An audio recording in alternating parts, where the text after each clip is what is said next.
പലപ്പോഴും നമ്മൾ തട്ടിക്കളയുന്ന കൂട്ടരാണ്. ആരെന്നറിയുമോ? ഏത് കൂട്ടരെന്നറിയുമോ? 9.5 മാസക്കാലം എന്നെയും നിന്നെയും ജോയിറ്റിൽ ചുമന്നുകൊണ്ട് നടന്ന പ്രിയപ്പെട്ട ഉമ്മ, രാവില്ലാതെ പകലില്ലാതെ എനിക്കും നിനക്കും വേണ്ടി കഷ്ടപ്പെട്ട നമ്മുടെ പ്രിയപ്പെട്ട ഉമ്മ, റബ്ബേ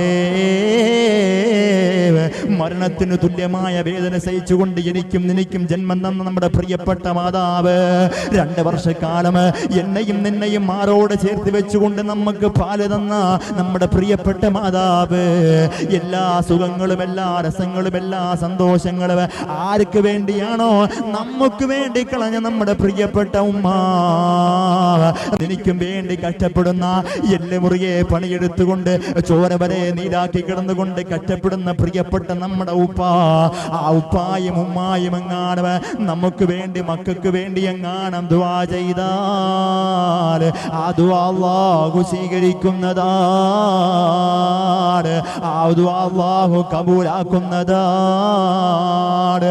അതുകൊണ്ട് എൻ്റെ പ്രിയമുള്ള സഹോദരങ്ങളോട്, പ്രിയമുള്ള ചെറുപ്പക്കാരോട്, എടാ ഉമ്മാനെ ധിക്കരിച്ചുകൊണ്ട് ജീവിക്കുന്ന പ്രിയപ്പെട്ട മക്കളോട്, ഉപ്പാനെ പുറങ്കാലുകൊണ്ട് തട്ടിക്കളഞ്ഞിട്ട് ജീവിക്കുന്ന പ്രിയപ്പെട്ട മക്കള്, അവിടെ മനസ്സങ്ങാനം വേദനിച്ച് കഴിഞ്ഞാൽ അല്ലാഹുവേ ദുനിയാവിൽ വെച്ചുകൊണ്ട് ഈ ദുനിയാവിന്റെ തുളിക്ക് മുകളിൽ കിടന്ന് നരകിച്ചിട്ടല്ലാതെ നീ മരിക്കൂല. ഈ ദുനിയാവിൽ കിടന്നുകൊണ്ട് കഷ്ടപ്പാടുകളും ദുഃഖങ്ങളും ദുരിതങ്ങളും യാതനകളും വേദനകളും പ്രയാസങ്ങളും പ്രതിസന്ധികളും ക്ലേശങ്ങളും ജീവിതത്തിൽ പ്രതിസന്ധികളും പ്രതിബന്ധങ്ങളും പ്രതികൂല സാഹചര്യങ്ങളും പേമാരി പോലെ പെയ്തിറങ്ങുന്ന ജീവിതമല്ലാതെ വേറൊന്നും എനിക്ക് നേടാൻ കഴിയുകയില്ല. ഈ ദുനിയാവിൽ കിടന്നുകൊണ്ട് കണ്ണുനീര് കുടിക്കുന്നതാണ്, ഈ ദുനിയാവിൽ കിടന്നുകൊണ്ട് പ്രശ്നങ്ങൾ അനുഭവിക്കുന്നതാണ്, ഈ ദുനിയാവിൽ കിടന്നുകൊണ്ട് പ്രതിസന്ധികൾക്ക് വിധേയമാകേണ്ട അവസ്ഥ എനിക്ക് വരുന്നതാണ്. അതുകൊണ്ട് ഉമ്മാടെ ദുആയ സൂക്ഷിക്കണേ, ഉപ്പാടെ ദുആയ സൂക്ഷിക്കണേ. അവരെങ്ങാനും മനസ്സ് പൊട്ടി നിന്നെ എങ്ങാനും ശപിച്ചു കഴിഞ്ഞാൽ ഈ ദുനിയാവ് എനിക്ക് നരകമായി മാറുന്നതാണ്. എൻ്റെ പ്രിയമുള്ള ഉമ്മ,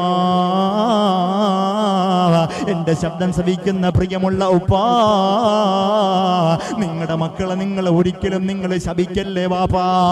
നിന്റെ മക്കളെ നീ ഒരിക്കലും ശപിക്കല്ലേ, നിന്റെ മകനെ നീ ഒരിക്കലും പ്രാകല്ലേ.